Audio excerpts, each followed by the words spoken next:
Hey there pilots, it's Zero here. Today I'm going to bring you the first video I've done in quite a while actually that hasn't been about video game trailers. This is the Advanced Mini-Air YAK54 stunt airplane.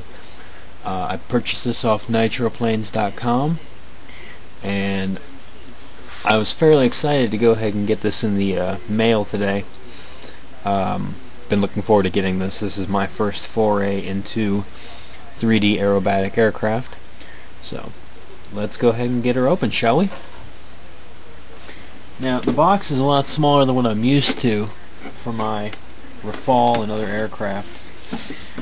And this is the ready to fly version, and actually it looks like it comes pre-assembled except for the landing gear over there. From what I understand, it runs on a 1-cell 3.7 volt LiPo battery. It's fairly small given the size of most RC batteries.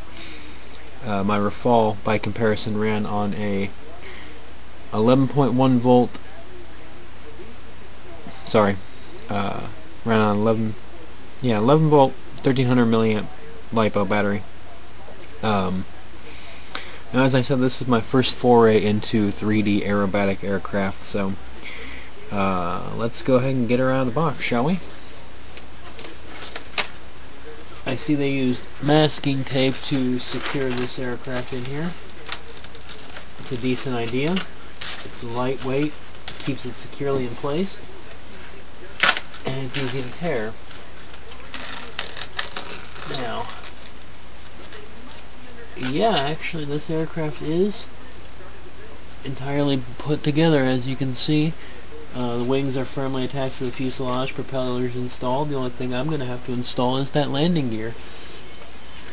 Now, unlike the other RC planes I've had where the battery was in a self-contained compartment, the 1-cell battery seems to go right in here, so I'm hoping it's going to be a snug fit. You wouldn't want this to fall out, you know, while you're pulling any maneuvers.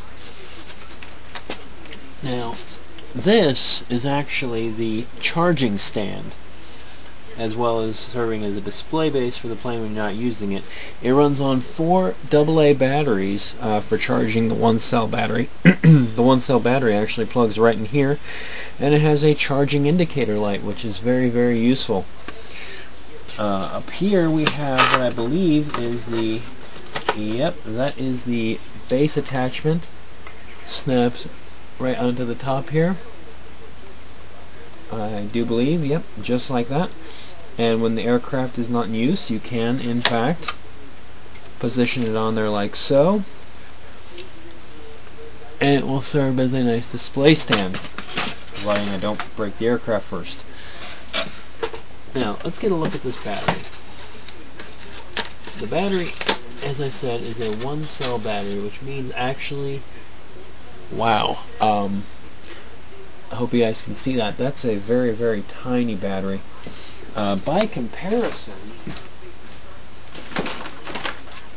the 11.1 volt 3-cell pack that I have for my Rafale, in comparison to this 1-cell battery, as you can see, it's quite a difference there.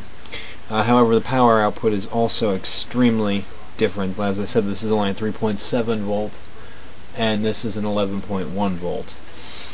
Now, the controller appears to be a whole different story. Now, unfortunately, I do not have any scissors to cut the controller out. But as you can see, it is a very simple design. It has your basic throttle and rudder, as well as having a full function aileron elevator. Unlike the other remotes I've had for RCs in the past, this looks more like a toy, I would have to say. Then again, given the size of the plane, really doesn't seem to be much need for a full-size controller. It does run on a 2.4 gigahertz radio transmitter system, which is very good. Means less signal interruption, as well as allowing up to 20 aircraft to fly in the immediate vicinity. My Rafale, on the other hand, ran on an old 74 megahertz system, and the problem with that was I would lose radio signal. So hopefully this aircraft will not have that issue. Now, as I said, this is my first foray into the world of 3D aerobatic aircraft, and I'm really looking forward to this. So hopefully once I go ahead and get a better camera, we can go ahead and get some flight reviews for you, and I'll see you guys in the air.